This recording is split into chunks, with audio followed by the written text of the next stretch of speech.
Okay, so we talked about Frederick W. Taylor's specialization of jobs and how really bored Professor Schindler was during his summer job making TV tubes.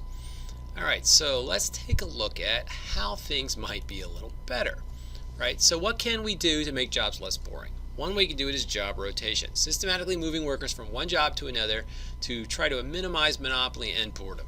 Right, so here, you're going to do this for a while, then you're going to do this for a while, then you're going to do this for a while. I suspect some of you might do this as students.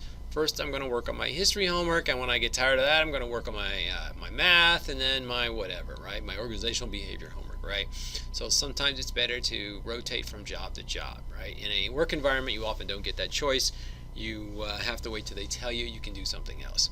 Now, by the way, this has an advantage for the employer, right? Because we're whether we want to or not, we're cross-training our employees so that when we need extra help in an area or somebody doesn't come to work because they're sick or leave us unexpectedly, all right, then we have cross-training already so the workers can fill in for each other. So that's actually a good thing to do, both for the employees and the workers. And if I move people around from job to job, particularly if it's a manual job, I'm less likely to get injuries, repetitive motion injuries and all of that. I mentioned in the last video how much glass I had to pick up, 16 tons of glass every night with basically curls, two-arm curls. And if I was to have a problem with my arm or hand or something, right, it would have been really difficult to do that job.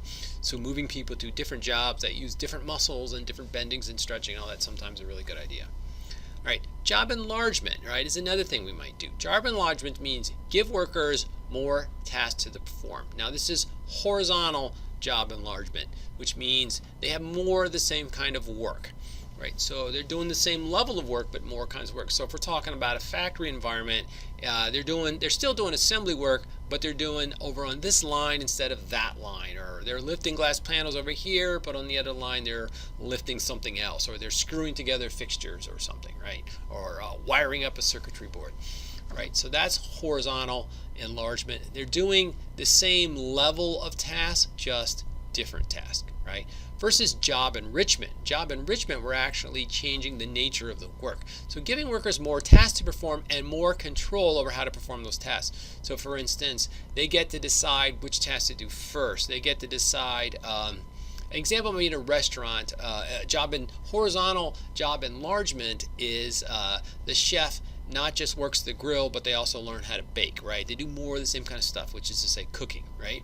Job enrichment is the chef not only gets to cook, but they get to plan the meals, what goes on the menu, what goes on the specials, or maybe they order the ingredients or get a say in ordering the ingredients and that. So that would be job enrichment. So generally it involves more choice, more responsibility, they can schedule their own work more and all that, and a lot of people like that. Not everybody, to be sure. Some people feel threatened by the additional responsibility. They see that as a risk. If I'm more responsible, that's more choices I can make, and I can be wrong, and I'll get in trouble, and I don't want to be in trouble.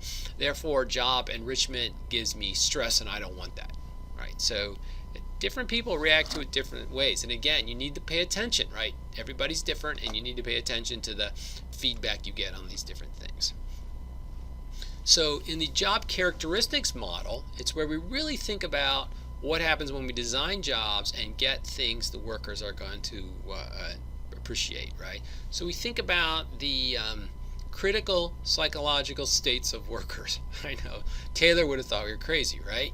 How can you keep these people so they experience meaningfulness of work? Right, and I'm sure his answer would have been because we pay them, right? And money's meaningful because they can go pay their rent and buy food for their family, right? Which in fact he's correct. But maybe there's more meaningfulness, right? So for instance, nurses get paid, but nurses also experience meaningfulness because they care for sick people, right?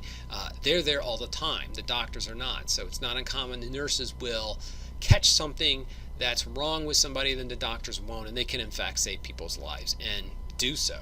Right, so they understand they have an important job, right? And number two, experience responsibility of work outcomes, nurses also have an understanding, and you can tell my mom's a nurse, right? Nurses also have an understanding that they have to be very responsible at work. They have to pay attention. If they give somebody the wrong medicine, they can kill them, right? Or they can not treat their illness, and the person could be in the hospital for a long time or have dangerous side effects or whatever, right? So certainly nurses understand too. They're not there just to get paid, and it's great to help people, but they also have a very, very responsible job, right? On the other hand, it might not be anything so life or death. It could be experience responsibility for work outcome. I could be a construction worker, right? And I understand that I'm a roofing guy, and I put the roof on the house, right? I put the shingles down and all that. But I step back and I look at the whole house and think, God, that's a really nice house. And a family's going to live there for a really long time. And they're going to be, and part of the reason they're going to do that is they're going to be warm and snug and dry and all that because I did a good job putting a good roof on the house, right? As opposed to I work on an assembly line and I install this widget on this machine and I have no idea what the widget does and I have no idea what the machine does and I have no idea how it works, right? So not only do I don't experience any responsibility, but number three, I don't have any knowledge of the results, right? So maybe the machine gets assembled elsewhere. I don't even know what it looks like, let alone if it worked, right? And I don't much care.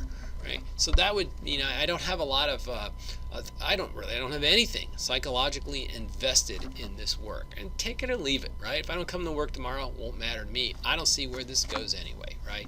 I'm just turning the crank, right? Because they pay me on Friday. Right? So that's not a very motivating way to work. So next slide, we'll look at these motivational properties.